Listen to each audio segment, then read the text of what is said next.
સરકારી civil hospital જ્યારે આ શાંતાબા ગજેરા જનરલ ટ્રસ્ટને સોંપવામાં આવી ત્યારે 33 વર્ષના ગુજરાત સરકાર સાથે એમઓયુ થયેલા છે। 33 વર્ષ સુધી તદ્દન સારવાર મફત, તદ્દન એની દવાઓ પણ મફત આપવાની। તો શા માટે આ ટ્રસ્ટ છે એ આમ જનતા પાસેથી, ગરીબ માણસો પાસેથી ચાર્જ વસૂલે છે? અત્યારે તમારે વેન્ટિલેટર સાથે તમારે બેડ જોતો હોય તો 3500 રૂપિયા છે। રૂમનું ભાડું પણ રોકાવા માટે 1000 રૂપિયાથી માંડીને 2500 રૂપિયા છે। વળી ડૉક્ટર સાથેની સાંઠગાંઠ, એટલે આખો કેવો ખેલ હાલે છે પૈસા કમાવાનો।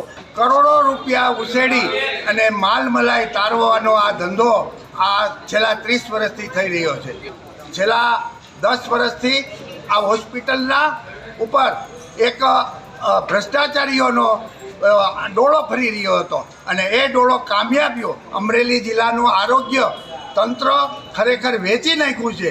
ગરીબ માણસો જ્યારે ખરેખર સિવિલમાં સારવાર લેવા જાય છે ત્યારે એમને માત્ર મોટા મોટા બિલ પધરાવવામાં આવે છે। સિવિલ હોસ્પિટલ જ્યારે સોંપવામાં આવી ત્યારે 33 વર્ષનો કરાર થયો હતો કે 33 વર્ષ સુધી વિનામૂલ્યે સારવાર આપવાની।